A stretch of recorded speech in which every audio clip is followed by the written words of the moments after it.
तो राम राम सभी लोगों को। राम राम। राम राम। और सब लोगों से रिक्वेस्ट है कि जो जो लोग अपना वीडियो ऑन कर सकते हैं वो लोग प्लीज अपना अपना वीडियोस को ऑन कर लीजिए। तो आज हम लोगों ने पिछले सत्र के अंदर में रामायण के अंदर में हम लोगों ने जो ज्योतिर्लिंग है उसमें हम लोगों ने 6 ज्योतिर्लिंग के बारे में पढ़ लिया है। 6 ज्योतिर्लिंग हम लोगों ने पता किया है, जिसमें हम लोगों ने 6 ज्योतिर्लिंग में से सोमनाथ का पता कर लिया था। और कौन कौन सा किया था? सोमनाथ था और हाँ सोमनाथ का था, महाकाल का था और मल्लिकार्जुन था। फिर उसके बाद में ओमकारेश्वर और ममलेश्वर था और केदारनाथ था और एक हम लोगों ने किया था भीमा शंकर। तो ना 6 का हमने स्टोरी जाना है कि 6 हमारे ज्योतिर्लिंग कब हुए और कैसे स्टार्ट हुए। आज हम लोग 7वां ज्योतिर्लिंग के बारे में बात कर रहे हैं, विच इज उसको बोलते हैं नागार्जुन, और वो है आपके महाराष्ट्र के अंदर में है। तो आज हम उसी ज्योतिर्लिंग से रिलेटेड कहानी सुनेंगे और वो बहुत ही बढ़िया और बहुत ही सुंदर उससे रिलेटेड कहानी, क्योंकि मेरा फेवरेट है ये वाला, तो मुझे तो बहुत ही ज्यादा पसंद है। तो जो नागेश्वर वाला ज्योतिर्लिंग है, जैसे मैंने आप लोगों को बताया था कि जितने भी ज्योतिर्लिंग है वो कौन से जमाने से हैं? ज्योतिर्लिंग जितने भी हैं वो सारे के सारे कौन से जमाने से हैं? सतयुग से भी पहले की है। करेक्ट। जितने भी ज्योतिर्लिंग हुए हैं वो सारे के सारे ज्योतिर्लिंग सतयुग के टाइम से, यानी कि बहुत पहले से है। बाद में धीरे धीरे उनके मंदिर बने और वैसा हुआ, परंतु ज्योतिर्लिंग है एकदम देवताओं के काल का, मतलब जब राक्षस वगैरह होते थे उस टाइम के हैं ज्योतिर्लिंग जितने भी हैं। तो ये जो नागार्जुन ज्योतिर्लिंग है उसको दारुकेश्वर भी बोलते हैं और वो जो वन है उसको दारुक वन भी बोलते हैं। तो उसके ऊपर में है ये वाला। तो एक दारुक बोल करके एक वो रहता है, इंसान रहता है या देव रहता है या जो भी रहता है समझ लीजिए, वो बाद में अपने कर्मों के कारण राक्षस बन जाता है। परंतु दारुक बोल करके एक राक्षस रहता है। तो वो राक्षस शंकर जी की या ब्रह्मा जी की बहुत उपासना करता है। ब्रह्मा जी की भी नहीं करता, वो देवी की उपासना करता है एक्चुअली।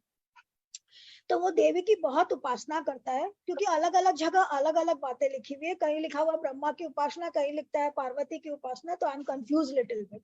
जो भी है वो भगवान से प्रार्थना करता है और करने के बाद में उसको भगवान से ये वर मिलता है। वो ये वर मांगता है कि मैं जहां पर भी रहूं और जितनी भूमि को मैं जहां भी चाहूं मैं वहां पर स्थानांतरण कर लूं। मतलब जैसे आप लोगों ने देखा होगा कि हनुमान जी जो है जब संजीवनी बूटी लाने जाते हैं तो क्या करते हैं? पूरा का पूरा पेड़ ही उठा के ले आते हैं। पूरा का पूरा पहाड़ उखाड़ के ले आते हाँ हैं। हाँ, पहाड़ पहाड़ सॉरी। पेड़, हाँ वो पूरा का हाँ, पूरा पेड़ को पहाड़ अपने हाथों पे उठा लेते हैं। तो हाँ कुछ वैसी ही शक्ति उसको दारुक को मिलती है कि वो जहां रहता है वहां का प्रदेश जो होता है उस प्रदेश को वो एक जगह से दूसरी जगह ट्रांसफर कर सकता है। तो उसके अंदर में वो शक्ति वो भगवान से मांगता है कि भगवान मुझे ये शक्ति देना। तो भगवान उसको वो शक्ति दे देते हैं। अब वो शक्ति देने से क्या होता है कि वो कभी भी उसका धीरे धीरे वो शक्ति जब आती है इंसान के अंदर में तो क्या आता है, शक्ति के साथ अहंकार भी आता है। तो उसके अंदर में भी अहंकार आ जाता है। उसको लगता है कि भैया मुझे तो कोई मार ही नहीं सकता है, क्योंकि जैसे ही कोई आता है वो एक जगह से दूसरी जगह वो पूरा का पूरा जगह सहित गायब हो जाता है। तो वो जहां रहता था वहां उसके राज्य के लोग सभी लोगों को वो लेकर के गायब हो जाता था। और धीरे धीरे उसको लगने लगा कि मैं इतना पावरफुल हूँ तो मैं सब देवताओं से पावरफुल हूँ। मतलब आपको ये सुनकर के आश्चर्य होगा कि जब ब्रह्मा जी सृष्टि की रचना करते हैं तो देवों से पहले वो राक्षसों को बनाते हैं। वो राक्षस जब बन जाते हैं तब ब्रह्मा जी को दुख होता है कि हे भगवान मैंने ये क्या बना दिया। तो वो वापस तपस्या करते हैं और जब वो वापस तपस्या करके उनके अंदर में सत्य का तेज बढ़ता है तब देवताओं की उत्पत्ति होती है। तो देवताओं से भी पहले कौन हुए हैं? दानव हुए हैं या राक्षस हुए हैं। तो जो क्या होता है, क्योंकि राक्षस जो है वो ब्रह्मा जी के क्या बोलते हैं लोअर उससे कैटेगरी से, जब उनके अंदर जैसे जैसे सत्कर्म उनका बढ़ता गया वैसे वैसे उन्होंने देवों की और उनकी उत्पत्ति की और उनकी रचना की।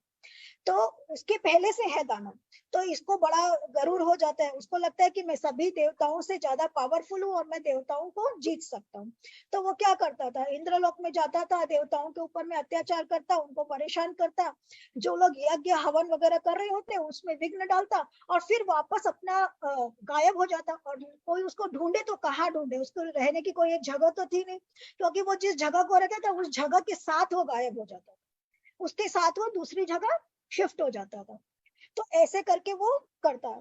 तो उसका वो जहां पर रहता है, पहले के जमाने में क्या होता था, आपने पढ़ा होगा कि लोगों में ना आपस में ना ये होता था, द्वंद्व होता था, कि अगर जो शिव का उपासक होता था उसमें और जो विष्णु के उपासक है वो बोलते थे विष्णु ग्रेट। जैसे आजकल हम लोग हिंदू मुस्लिम लड़ते हैं ना, हिंदू बोलते हैं हमारा धर्म ग्रेट, मुस्लिम्स बोलते हैं हमारा धर्म ग्रेट। तो वैसे ही उस टाइम पर भगवान के जो उपासक होते थे ना, वो आपस में ये करते थे कि जो विष्णु के उपासक होते थे वो बोलते थे कि विष्णु महान, और जो शिव के उपासक होते थे वो बोलते थे शिव महान, जो ब्रह्मा के उपासक वो बोलते थे ब्रह्मा महान, जो देवी के उपासक वो बोलते थे देवी महान। तो बाकी लोगों को वो लोग आपस में सताते थे, हर जगह लड़ाई तो होनी ही है कोई ना कोई वजह को लेकर। तो ये जो था ये देवी का उपासक था। तो इसके राज्य में एक सुयश बोल करके एक तो ब्राह्मण रहता है, वो शंकर जी का उपासक था। तो वो शंकर जी की बड़ी प्रार्थना करता था। तो वो क्या करता है कि जब उसको पता चलता दारुकेश्वर को कि ये मेरे राज्य में रह करके और शंकर जी की उपासना करता है, और शंकर जी की बहुत ज्यादा जो शंकर जी का रुद्र मंत्र है वो उसी का बनाया हुआ है ऐसे कहते हैं। तो जो रुद्र मंत्र को गा गा करके वो शंकर जी की उपासना करता था, और कहते कि उसको शंकर जी अलग अलग अलग रूप में दर्शन भी देते थे। মাসে দরজাটা বন্ধ করে দে তো, হাওয়া চলছে বারিশ का, ওটা বন্ধ করে दो। तो सुयश जो होता है उसको शंकर जी का वो बहुत उसको रहता है। तो वो क्या करता है, उसको बंदी बना लेता है, और बंदी बना करके उसको कारागार में छोड़ देता है। और कारागार में छोड़ करके वो उसको बोलता है कि तुम यहीं पड़े रहो, तुमको मैंने मना किया है कि तुम शिव जी की उपासना नहीं करोगे, तुमको देवी की उपासना करनी। तो इसलिए वो उसको कारागार में डाल देता है। तो वो जब कारागार में रहता है तो कारागार में वो रुद्र मंत्र रचता है, जैसे उसने रचा था उसी मंत्र से वो फिर वापस भगवान का उपासना करने लगता है, और वो भगवान को इन्वोक करता है कि भगवान देखिए मुझे इसने कारागार में डाल दिया। वो उसका खाना पीना सब बंद कर देता है, परंतु वो भगवान को नहीं छोड़ता। वो बोलता है मैं शंकर जी को नहीं छोड़ूंगा चाहे जो भी हो जाए, तो मुझे चाहे मार ही क्यों ना डालो। तो जब भगवान को पता चलता है कि मेरे जो जो मेरा जो भक्त है उसको इस तरीके से दारुक जो है वो परेशान कर रहे हैं, तो भगवान वहां शिवलिंग के रूप में प्रकट होते हैं। और शिवलिंग के रूप में प्रकट होकर के, और चूंकि वो कहीं पर भी गायब हो जाता था, तो भगवान प्रकट होते तो बहुत सारे नागों के साथ प्रकट होते हैं। मतलब भगवान जो होते हैं नागेश्वर रूप के अंदर में प्रकट होते हैं, शिव जी प्रकट होते हैं, साथ में उनके असंख्य नाग भी प्रकट होते हैं। ताकि, क्योंकि नाग क्या होता है भूमि के अंदर में घुस जाता है, तो वो नाग जो होता है सरक सरक के कहीं भी चला जाएगा, तो ये जहां भी भूमि पर जाएगा लोगों को समझ में आ जाएगा कहाँ है, वो नाग रास्ता बता देंगे। तो भगवान नाग के साथ में प्रकट होते हैं, और प्रकट होकर के और फिर वो जो दारुक होता है उसका भगवान विध्वंस करते हैं। तो जो दारुक होता है ना वो उसके ऊपर में भगवान आकर के जब चढ़ाई करने लगते हैं तो वो भगवान के पांव पकड़ लेता है और बोलता है कि हे भगवान मेरे से गलती हो गई, मुझे देवी ने वर दिया परंतु मैं अहंकार में आ गया, तो मैंने गलत किया और मैंने आपके जो भक्त है उसको पकड़ करके रखा, वो भी मैंने बहुत गलत किया, तो आप मुझे माफ कर दीजिए। तो शंकर भगवान बोलते हैं मैं तुमको एक ही शर्त पर माफ करूंगा, जब तुम अपना ये वन लेकर के हमेशा के लिए तुम जो स्थान को करते हो वो लेकर के एक जगह स्थापित हो जाओ, और जहां पर तुम एक जगह स्थापित हो जाओगे वहीं तुम रह जाओगे। तो वो बोलता है ठीक है।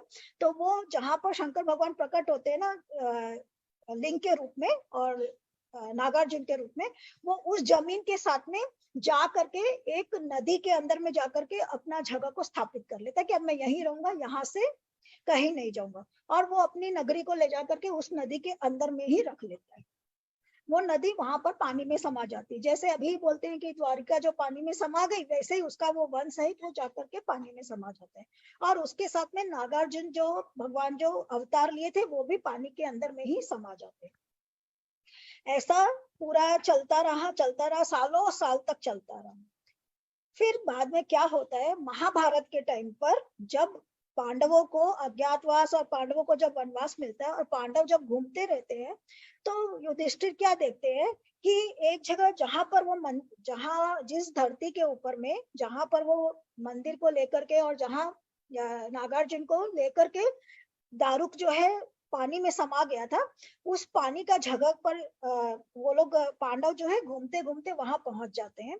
और वहां पहुंचने के बाद में क्या देखते हैं कि रोज वहां पर गाय आती थी और आकर के वहां पानी पीती और पानी पी करके और वहां दूध दे करके और दूध जो दूहते हैं ना, वो पानी को दूध को वहां पर दूह करके उस पानी के अंदर में चली जाती।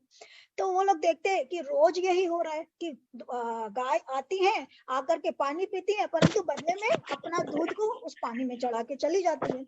तो युधिष्ठिर को बड़ा आश्चर्य होता है। तो वो पानी के जो देव होते हैं उनको यक्ष कहते हैं। तो पानी के देवता यक्ष से पूछते हैं वो कि ऐसा क्या है इस पानी के अंदर में कि जो भी गाय आती है वो पहले तो पानी पीती है, परंतु स्वतः ही गाय का दूध निकलता है, गाय दूध चढ़ा के चली जाती है।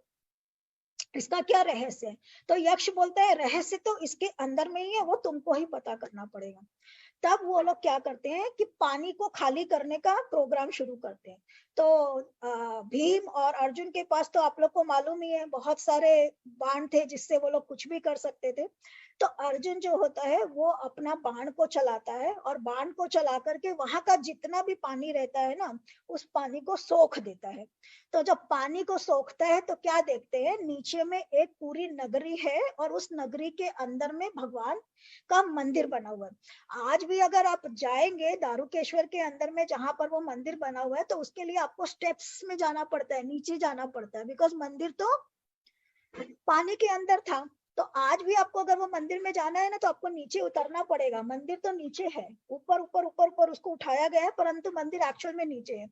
तो आपको काफी सारी सीढ़ियां उतर करके तब नीचे जाना पड़ता है, तब भगवान का गर्भगृह दिखता है। उसके ऊपर ऊपर में मंदिर बने हुए हैं।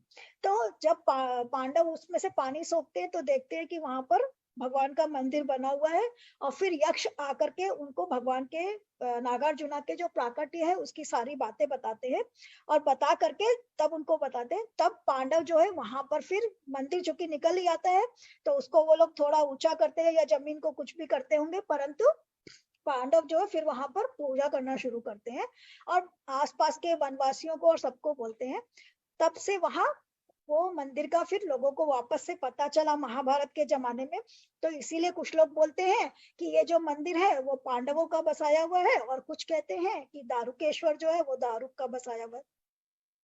सच क्या है हम तो थे नहीं उस टाइम पर, हमें पता नहीं है, परंतु मुझे जो स्टोरी जोड़ करके समझ में आया वो ये कि दारुकेश्वर ने वन बनाया, वो पानी में समा गए, भगवान से प्रार्थना करने के भगवान ने उनको क्षमा किया तो वो पानी में समा गए और फिर उसको वापस डिस्कवर किया युधिष्ठिर ने।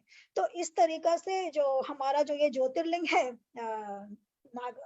नागेश्वर वाला जो ज्योतिर्लिंग है, ये वाला जो महाराष्ट्र के अंदर में दारुकेश्वर भी जिसको बोलते हैं, इस तरीका से ये ज्योतिर्लिंग का स्थापना हुआ था। तो ये उस जमाने का है। परंतु इस मंदिर की सबसे खास बात यह है कि इस मंदिर को बोलते हैं औंधा महादेव। इसका एक और एक नाम है औंधा महादेव।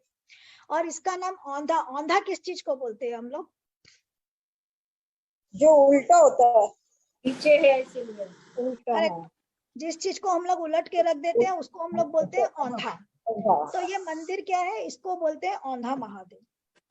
तो इसके पीछे की बहुत ही सुंदर सी कथा है कि इसको औंधा महादेव इसका नाम क्यों पड़ा और ये मंदिर की इतनी ज्यादा इस मंदिर की पूजा क्यों होती है और इस मंदिर की इतनी मान्यता क्यों है उसके बारे में है। कि ये जो एक नामदेव बोल करके एक दर्जी था, ही वॉज अ दर्जी, मतलब कास्ट का शेड्यूल्ड कास्ट था, उनको बोलते हैं, उनका नाम था नामदेव। तो उनका वो नामदेव थे, वो उनके माता पिता जो रहते हैं वो विठोबा के भक्त होते हैं। विठोबा का एक और एक कहानी है जो बहुत ही सुंदर है, वो मैं फिर कभी बताऊंगी विठोबा की कथा, क्योंकि विठोबा भी प्रकट हुए हैं। तो विठोबा की कथा मैं बाद में बताऊंगी, परंतु वो विठोबा मतलब भगवान कृष्ण के ही एक और एक रूप है। तो भगवान कृष्ण के वो उपासक थे और वो उनके माता पिता उनकी पूजा करते थे। तो नामदेव जो होते हैं वो बचपन से अपने माता पिता को पूजा करते देखते थे तो वो भी भगवान की पूजा करते थे। तो वो भगवान की पूजा कीर्तन से करते थे। उनका जो भगवान के अंदर में जो भाव था वो समर्पण का भाव था, भक्ति का भाव था। तो वो हमेशा भगवान के लिए क्या करते थे, क्योंकि शेड्यूल्ड कास्ट थे तो उनको वेद का, पुराण का, ये सब किसी चीज का नॉलेज नहीं था। तो उनको किस चीज का पता था, उनको खाली भक्ति पता थी कि मैं भगवान की भक्ति करना उनको सिर्फ आता था। तो वो भगवान की भक्ति करते, भगवान को भजन सुनाते, भगवान के गीत गाते। दर्जी थे तो कपड़े सिलते सिलते भजन गा रहे हैं, कपड़ा बेचते बेचते भजन गा रहे हैं, गाते गाते भजन गा रहे हैं। छोटी सी उम्र में पहले शादी हो जाती है तो उनकी शादी भी हो जाती है, उनका बेटा भी हो जाता है, सब कुछ होता है। पर वो गृहस्थ आश्रम में रहते हैं, पर धीरे धीरे धीरे उनको वो सबसे विरक्ति हो जाती है और फिर वो भगवान के लिए ही करने लगते हैं। तो वो जब भगवान के भजन वजन गाते थे, वहीं पर उनको धीरे धीरे धीरे जब वो भजन गाने लगे तो उनके भजन जो होते थे बड़े मधुर होते थे। तो मधुर होने से उनकी धीरे धीरे ख्याति बढ़ने लगी। तो जब ख्याति बढ़ने लगी तो वो अपना गांव छोड़ करके, कि भाई लोग उनको पहचानने लगे और लोग मान देने लगे, तो उनको लगा अब यहाँ से निकलो। तो वो अपना गांव छोड़ करके और भगवान का नाम के लिए और विठोबा का दर्शन करने के लिए, मेनली उनको बाहर, गांव से बाहर निकलना था क्योंकि उनको विठोबा के दर्शन करने के लिए जाना था। तो वो विठोबा का दर्शन करने के लिए पंढरपुर जाते हैं जहां पर विठोबा रहते हैं। वहां वो दर्शन करते, वहां उनकी मुलाकात होती। एक संत है ज्ञानदेव, उनकी एक और एक कथा है which we will discuss some other time, ठीक है। तो वहां पर उनको संत ज्ञानदेव मिलते हैं। दोनों के बीच में आपस में काफी वो होता है, बिकॉज संत ज्ञानदेव जो रहते हैं वो वेदों के, पुराणों के सबके ज्ञाता रहते हैं। उन्होंने बड़े बड़े ग्रंथ और उपदेश और वो सब लिखे थे। तो वो लोग दोनों के बीच के अंदर में जब आपस में इंटरेक्शन होता है, कई सारी कहानियां हैं उसमें कि संत जो होते हैं वो अपना चमत्कार दिखाते हैं। तो जब संत चमत्कार दिखाते हैं तो वो बोलते थे कि भैया मुझे तो ये सब कुछ भक्ति से ही मिल जाएगा। तो ऐसी उन दोनों के बीच में बातचीत हुआ करती थी। तो धीरे धीरे धीरे धीरे वो संत से भी काफी ज्ञान लेते हैं और संत से भी काफी बातें सुनते हैं। और लास्ट में वो डिसाइड करते हैं कि मुझे ज्ञान नहीं चाहिए, मुझे तो भगवान की सिर्फ भक्ति ही चाहिए। तो मैं भगवान को भक्ति के थ्रू ही रिझाऊंगा, मैं भगवान को कीर्तन गा गा करके ही रिझाऊंगा। तो वो भगवान को कीर्तन गा गा करके रिझाते थे। तो घूमते घूमते घूमते वो यहाँ पहुंच जाते हैं, जो हम लोगों का ये ज्योतिर्लिंग है जिसका नाम है नागार्जुन। तो ये जब यहाँ पहुंचते, दारुकेश्वर भी जिसको बोलते हैं, तो जब ये दारुकेश्वर में पहुंचते हैं तो वहां जाकर के भगवान को, इनका काम था कि भजन सुनाना, तो ये रोज भगवान को भजन सुनाते थे। तो भगवान का मंदिर में इनको पुजारी लोग जाने नहीं देते थे, क्योंकि पुजारी बोलते थे कि आप जो है वो शेड्यूल्ड कास्ट के हैं। नामदेव का कहानी बहुत पुराना कहानी नहीं है, आपको शायद उनका जन्म 500-600 साल पहले हुआ होगा, इससे ज्यादा पुरानी ये कथा नहीं है। सत्य कथा जो मैं बता रही हूँ पुरानी उससे ज्यादा नहीं है। तो ये उस टाइम की बात है, मतलब अंग्रेज वगैरह नहीं आए थे, उस टाइम की बात है ये वाली, या आ गए होंगे, आई डोंट रिमेम्बर कि उनका, मैं पूरा सा ध्यान नहीं है मुझे। तो क्या होता है कि जो नामदेव होते हैं वो वहां पर जाकर के भजन सुनाते हैं, और पुजारी जो होते हैं तब तक इस व्यवस्था में विश्वास करने लगते हैं कि जो शेड्यूल कास्ट का है उसको मंदिर में नहीं जाने देंगे। तो वो लोग मंदिर में नहीं जाने देते थे। तो विठोबा जो है मंदिर में नहीं जाने देते थे बोल करके नामदेव क्या करते थे, मंदिर के बाहर ही बैठ करके और भगवान को भजन सुनाने लगते थे। तो भगवान को जब वो भजन सुनाते तो उनके साथ में जो उनके जो कास्ट के लोग हैं और भी लोग आ जाते और सारे मिलकर के भगवान का भजन करने लगते। तो पंडित लोग उनको बोलते हैं कि तुम रोज भगवान का भजन करते हो, हम लोगों को पूजा में डिस्टर्ब होता है, तो तुम हमारे लिए, तुम यहाँ पर सामने बैठ करके तुम भगवान का भजन नहीं कर सकते। क्योंकि वो मंदिर में क्या होता था कि मंदिर में ऐसे सामने गर्भगृह उसमें जाने नहीं दे रहे, तो जहां से उनको भगवान दिखते थे सामने बैठ करके और भगवान को भजन सुनाने लगते थे कि चलो भाई भगवान हमको अंदर नहीं जाने दे रहा है तो क्या हुआ, मैं बाहर बैठ करके भगवान को भजन सुनाऊंगा। तो वहां बैठ के भजन सुनाने लगे। तो पंडितों ने उनको बोला और बहुत सुनाया, तो उनको खराब लगा, पर उनको खराब क्या, उनको तो फर्क ही नहीं पड़ता था इन सब बातों से, पर वो भजन सुनाने लगे। तो एक दिन उन्होंने मना किया, दूसरे दिन वो फिर बैठ गए, फिर भजन सुनाने लगे। तो पंडितों ने उनको हाथ से पकड़ करके धक्का दे करके फेंक दिया। बोला कि तुम्हारे कारण भगवान की पूजा में डिस्टर्ब होता है, हम सुबह सुबह भगवान की आरती और पूजा करने के लिए आते हैं और इधर में तुम अपना गाना और अलापना शुरू कर देते, तो पूजा में विघ्न होने लगा है, तो तुम अब यहाँ से नहीं बैठोगे। और को ले जाकर के मंदिर के पीछे वो लोग धक्का दे देते हैं। अब विठोबा को जब वो पीछे धक्का दे देते हैं तो वो बोलते हैं चलो भाई भगवान तो सारी दिशाओं में ही है, अगर पीछे धक्का दे के पीछे बैठने बोल रहे हैं तो हम लोग पीछे बैठ जाएंगे। तो मंदिर का जो पीठ रहता है उस तरफ विठोबा नामदेव बैठ जाते हैं और वहां बैठ करके वो भगवान के भजन करने लगते हैं। तो जब वो वहां बैठ करके भगवान के भजन करने लगते हैं, 1 दिन होता है, 2 दिन होता है, उनका वो कार्यक्रम चलते ही रहता है। अब भगवान को क्या है, भगवान को बेचैनी हो जाती है कि ये रोज मेरे सामने बैठ करके भजन गाता था और अब ये जो है पीछे बैठ करके भजन गा रहा है, तो मुझे वो नहीं दिख रहा है। तो क्या किया भगवान ने फिर? भगवान खुद अपने को घूम गए भगवान ना। भगवान जी उल्टे हो गए। भगवान अपनी दिशा बदल लेते हैं क्या? भगवान का जो मंदिर का जो पट था ना, जिधर से पट की तरफ बैठ करके वो करते थे, वो पट को उन्होंने घुमा लिया, औंधा कर लिया। मतलब ईस्ट से जो मंदिर खुल रहा था या नॉर्थ से जो मंदिर खुल रहा था, वो मंदिर किधर से खुल गया? मंदिर का पट क्या हुआ? वेस्ट या मतलब साउथ हो गया, वेस्ट या साउथ। हाँ, मंदिर भगवान ने अपना क्या किया, जो पत्थर का मंदिर, जो कि मंदिर घूम नहीं सकता है, जो मंदिर जो होता है एकदम फिक्स्ड होता है, वो मंदिर क्या हुआ? वो मंदिर घूम गया। और भगवान किसकी तरफ घूम गए? अपना पट किसकी तरफ कर लिया? इसीलिए औंधा महादेव बोलते हैं। हाँ, क्योंकि भगवान औंधे हो गए, यानी कि भगवान उलट गए।